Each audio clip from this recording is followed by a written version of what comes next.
अब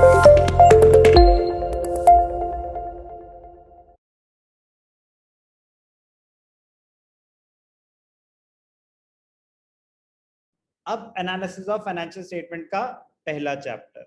पहले चैप्टर में हम क्या करेंगे? Format of financial statements of companies.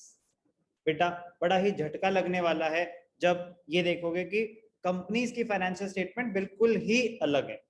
मतलब हमने इतनी फाइनेंशियल स्टेटमेंट बना ली, सोल प्रोप्राइटरशिप की, पार्टनरशिप की, कह रहे ना, भूल जाओ कि तुमने कभी फाइनेंशियल स्टेटमेंट बनाई थी।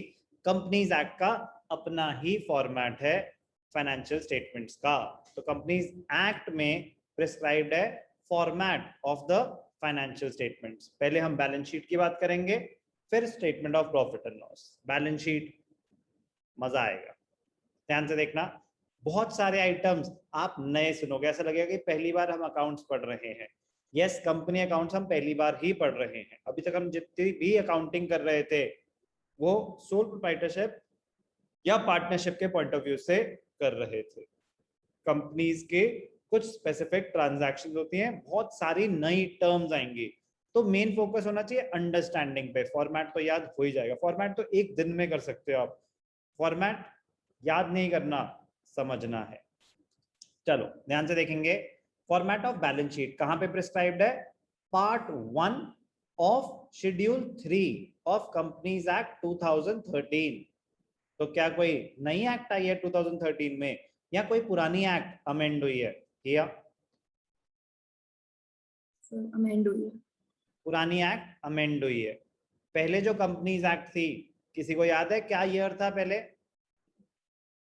कंपनीज एक्ट का पहले ईयर क्या था, किसी को भी याद है? नो नो, 18 नहीं, 19 का ही था कुछ। एनीवन ट्राई करो। 1932 1932 पार्टनरशिप एक्ट थी। 1950s में है। 1956 कंपनीज एक्ट थी 1956। तब बिजी हो गए थे फिर थोड़ा सा, तो 2013 में उनको थोड़ा टाइम मिला, तो तब जाके अमेंड हुई। सोचो 56 से लेके 2000 लॉ अमेंड होने में हमारे यहाँ बहुत टाइम लगता है। तो अभी लेटेस्ट क्या है? Companies act 2013। Format of balance sheet and statement of profit and loss कहां पे है? शेड्यूल 3 में। शेड्यूल 3 का पार्ट 1 बैलेंस शीट है, part 2 statement of profit and loss है। अब हमारा फोकस सिर्फ और सिर्फ बैलेंस शीट पे होगा। उस पे जाने से पहले जो मेन डिफरेंस है financial statements of companies and other types of organisations. Companies में कोई भी आइटम जैसे furniture, land, building, cash in hand, cash at bank, कोई भी item face of the balance sheet पे नहीं आता। कोई भी item face of the balance sheet पे नहीं आता। Face of the balance sheet मतलब ये जो दिख रहा है आपको, this is called the face of the balance sheet, जो ऊपर से आपको दिखेगा। Face of the balance sheet पे कोई भी आइटम नहीं आता। तो क्या आता है? सिर्फ और सिर्फ मेजर हेड्स एंड देयर सब हेड्स। ये सिर्फ और सिर्फ हेडिंग्स हैं। इन हेडिंग्स के अंदर आइटम्स आते हैं। तो आराम से पहला स्टेप होगा मेजर हेड्स क्या क्या हैं, किस ऑर्डर में है। दूसरा स्टेप होगा उनके सब हेड्स क्या हैं। फिर जाके कहीं एक टाइम आएगा हम आइटम्स की डिस्कशन करेंगे। सब कुछ इसी ऑर्डर में। तो कोई भी item face of the balance sheet पे नहीं आएगा, पहली चीज का ध्यान रखना है। दूसरी चीज, हम बैलेंस शीट बनाते थे, लेफ्ट हैंड साइड लायबिलिटीज होती थी, राइट हैंड साइड एसेट्स होते थे। सोल प्रोप्राइटरशिप में भी यही करते थे, पार्टनरशिप में भी यही करते थे। कह रहे ना, यहाँ पे सिर्फ और सिर्फ वर्टिकल फॉर्मेट होगा। T shape horizontal format allowed ही नहीं है। सिर्फ और सिर्फ वर्टिकल फॉर्मेट, मतलब लायबिलिटीज उसी के नीचे एसेट्स। इसको क्या बोलते हैं? Vertical format only. दूसरी चीज हो गई। पहली चीज क्या थी? जो डिफरेंट है, कोई भी item face of the balance sheet पे नहीं आएगा। दूसरा, सिर्फ और सिर्फ वर्टिकल फॉर्मेट होगा। कॉलम्स क्या क्या हैं? Presentation, first column particulars, second column note number. तो नोट नंबर का मतलब क्या होता है? जैसे example, equity and liabilities side में शेयर होल्डर्स फंड्स में शेयर कैपिटल आ रहा था। तो शेयर कैपिटल में क्या है? इक्विटी शेयर्स हैं यहाँ प्रेफरेंस शेयर्स है, वो कहाँ पे आएगा, नोट्स टू अकाउंट्स में। तो एग्जांपल अगर शेयर कैपिटल की डिटेल आपको देनी है तो आप क्या लिखोगे, नोट नंबर 1, फिर नोट्स टू अकाउंट्स में आप नोट नंबर 1 में डिटेल दोगे कि उसमें शेयर कैपिटल में क्या क्या आ रहा है।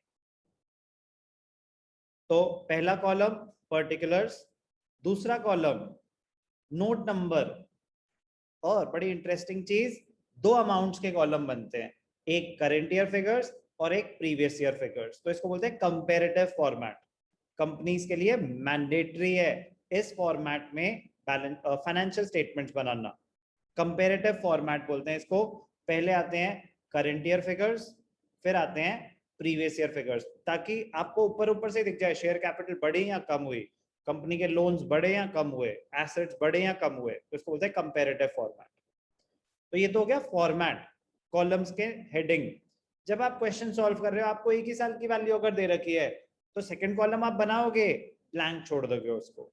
अगर मैं कह रहा हूँ कि फॉर एग्जांपल फर्स्ट चैप्टर पे क्वेश्चन आ भी जाए ऐसा कि बैलेंस शीट बना के दिखाओ, अब उन्होंने तो आपको एक ही साल का डेटा दे रखा होगा, फॉर्मेट आप पूरा बनाओगे, प्रीवियस ईयर के फिगर्स का कॉलम बस ब्लैंक छोड़ दोगे। जैसे हम 11th में जर्नल बनाते थे तो लेजर फोलियो तो बनाते थे, वो एक बस फॉर्मेट कंप्लीट करने के लिए कॉलम होता था।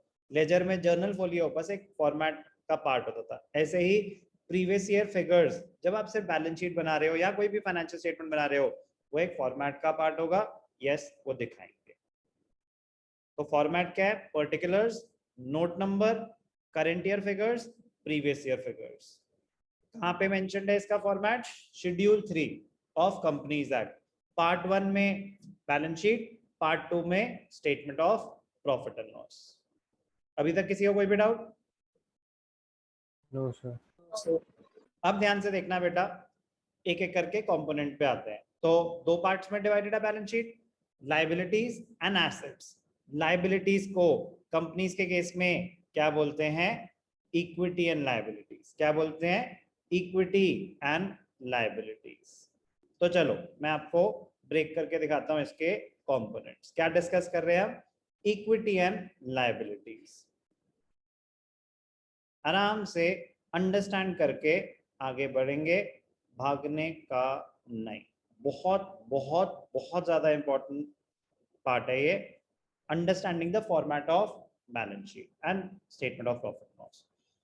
इक्विटी किसे बोलते हैं, इक्विटी बोलते हैं ओनर्स फंड्स को। इक्विटी किसे बोलते हैं, ओनर्स फंड्स। ओनर्स ने कितना पैसा बिजनेस में डाला हुआ है। लायबिलिटीज क्या होती हैं, लायबिलिटीज होती हैं आउटसाइडर्स फंड्स। एक होते हैं ओनर्स फंड्स और एक होते हैं आउटसाइडर्स फंड्स। बाहर वालों का कितना पैसा लगा हुआ है बिजनेस में, या हमारी लायबिलिटी जो हमने बाहर वालों के पैसे देने हैं। Equity and liabilities. Equity and liabilities चार पार्ट्स में डिवाइडेड है। इक्विटी एंड लायबिलिटीज चार पार्ट्स में डिवाइडेड है।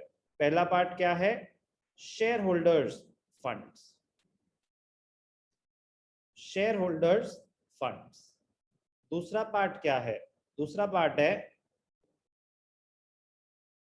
Share application money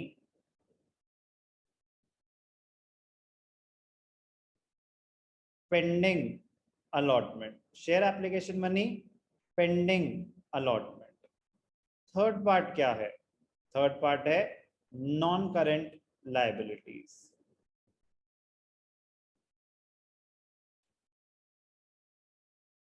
fourth part क्या है, फोर्थ पार्ट है करंट लायबिलिटीज। चार पार्ट्स में लायबिलिटीज, साइड बोलना टेक्निकली करेक्ट नहीं होगा, क्योंकि पहले होता था लेफ्ट साइड राइट साइड, अब कोई साइड थोड़ी ना है, एक ही साइड है। तो अभी first heading equity and liabilities, बाकी इनके चार मेजर हेड्स हैं। ये क्या हैं, चार मेजर हेड्स। चार मेजर हेड्स, पहला शेयर होल्डर्स फंड्स, दूसरा share application money pending allotment, तीसरा नॉन करंट लायबिलिटीज, चौथा करंट लायबिलिटीज। ये सब इनको क्या बोला जाता है, ये होते हैं मेजर हेड्स। क्या बोलूंगा मैं इनको, मेजर हेडिंग्स और मेजर हेड्स। इनके होते हैं सब हेड्स, इनके होते हैं सब हेड्स। ध्यान से देखना, माहौल थोड़ा रंगीन बनाए। ओके, मेजर हेड्स में क्या क्या आएगा? शेयर कैपिटल में क्या आता है? शेयर कैपिटल में आता है सबसे पहले, शेयर होल्डर्स फंड्स में सबसे पहले आता है शेयर कैपिटल। इनके आइटम्स नेक्स्ट स्टेप होगा। अभी मैं बस आपको ओवरव्यू दे रहा हूं face of the balance sheet का कि मेजर हेड्स क्या है, सब हेड्स क्या है। तो शेयर होल्डर फंड्स में क्या आया? शेयर कैपिटल, फिर reserves and surplus, reserves and surplus. और थर्ड सब हेड क्या होता है? Money received against share warrants, money received against share warrants. अभी हम सिर्फ और सिर्फ इनके नाम सुन रहे हैं, तो हमें ये रियलाइज हुआ कि आधी टर्म तो हमें समझ ही नहीं आ रही कि भाई साहब ये शेयर वारंट्स क्या होते हैं, ये share application money pending allot, ये एप्लीकेशन मनी क्या होती है, पेंडिंग अलॉटमेंट क्या है। No, I am just introducing you to the new terms, explanation will follow. Equity and liabilities, चार major heads, share holder funds, share application money pending allotment, non current liabilities, current liabilities. क्या बोला इनको? Major headings. इनके अंदर आ रहे हैं सब heads, items तो आएंगे अभी। शेयर होल्डर फंड्स में तीन सब हेड्स हैं, share capital, reserves and surplus, money received against share warrants. Share application money pending allotment, no sub heads, ये एज इट इज एक आइटम आता है, इसको बोलते हैं line item. It comes between share holder funds and non current liabilities. ये as it is एक figure होगा, share application money pending allotment exist करता है तो आ जाएगा, वरना इसका कोई सब हेड या कोई आइटम नहीं होता। नॉन करंट लायबिलिटीज, अब लायबिलिटीज दो टाइप की होती हैं, non current which can be paid in more than 1 year. अभी हम सीखेंगे ऑपरेटिंग साइकिल क्या होता है, तो कुछ मेंशन नहीं है, तो operating cycle is a period of 12 months. तो अगर आपको पेमेंट करने के लिए 12 महीने से ज्यादा का टाइम है तो उसको बोला जाता है नॉन करंट लायबिलिटी। अगर आपको लायबिलिटी 1 साल के अंदर अंदर पे करनी है तो उसको बोला जाता है करंट लायबिलिटी। क्या है इनके सब हेड्स? ध्यान से देखना, interesting point. Non current liabilities में सबसे पहले आता है लॉन्ग टर्म बोरोइंग्स। सबसे पहले क्या आता है? Long term borrowings. Non current liabilities में सेकंड सब head deferred tax liabilities, deferred tax liabilities. Third सब head other long-term liabilities. Next subhead, long-term provisions. Next subhead, long-term provisions. तो नॉन करंट लाइबिलिटीज में long term borrowings, deferred tax liabilities, other long term liabilities और long term provisions. Current liabilities के sub heads क्या हैं? सबसे पहले short term borrowings. अगर आपने बोरोइंग्स करी जिनका टेन्योर 1 साल से ज्यादा का है तो वो लॉन्ग टर्म बोरोइंग्स, 1 साल से कम के लिए लोन बोरो किया था तो वो short term borrowings.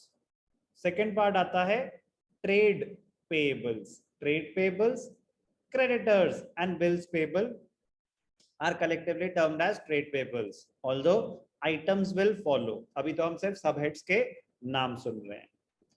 Next, other current liabilities. Next क्या है सब हेड? Other current liabilities. और लास्ट क्या है? Short term provisions. Short term provisions. ध्यान से देखना बेटा, मेजर हेड्स क्या थे? Share holder funds, share application money pending allotment, non current liability, current liability. ये सब हमने क्या सुने? ये सब थे सब हेडिंग्स। क्या बोलते हैं इनको? सब headings.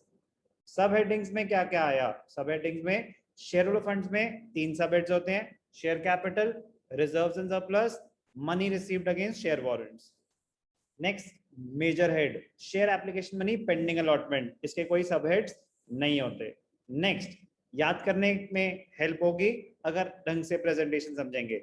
Non current liabilities, current liabilities, 4 sub heads each, major heads and sub heads इसी ऑर्डर में होने चाहिए। आपके पास ऑप्शन नहीं होता कि पहले मैं लॉन्ग टर्म प्रोविजन दिखा दूं फिर लॉन्ग टर्म बोरोइंग दिखा दूं। नो, हेड्स और सब हेड्स इसी ऑर्डर में होने चाहिए। तो पहले long term borrowing, current liabilities में शॉर्ट टर्म बोरोइंग। इसमें deferred tax liability, deferred tax liability की accounting treatment not in course, accounting treatment deferred tax liability की not in course, accounting treatment course में नहीं है बेटा। बैलेंस शीट में कहाँ आएगा, इतनी बात हमें पता होनी चाहिए, इतनी बात हमें पता होनी चाहिए। Next, other long term liabilities और लास्ट में लॉन्ग टर्म प्रोविजंस। सिमिलैरिटीज है करंट लायबिलिटीज और नॉन करंट लायबिलिटीज में, long term borrowings, short term borrowings, deferred tax liability और इनमें कोई रिलेशन नहीं है। यहाँ आता है second item trade payables. But third, other long term liabilities, other current liabilities, long term provisions, short term provisions, याद करने में ये चीज हेल्प कर सकती है।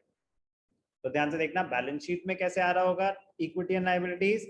सबसे पहले वर्टिकल फॉर्मेट है ना, आप थोड़ी ना पहले पूरा फ्लो चार्ट बना के दिखाओगे, वो आपकी अंडरस्टैंडिंग के लिए था। वर्टिकल फॉर्मेट में पहले शेयर होल्डर फंड्स, उसके अंदर share capital, reserves and surplus, money received against share warrants, फिर share application money, pending allotment, no sub heads, फिर नॉन करंट लायबिलिटीज में पहले लॉन्ग टर्म बोरोइंग्स, फिर डेफर्ड टैक्स लायबिलिटीज, फिर other long term liabilities and last में long term provisions. Fourth, major head, current liabilities, major head, उसमें 4 sub heads, short term borrowings, trade payables, other current liabilities and short term provisions. अभी हमने क्या सुना, सिर्फ और सिर्फ major heads and sub heads, सिर्फ और सिर्फ इक्विटी एंड लायबिलिटीज के। पहले इतना रीड करेंगे फिर आगे।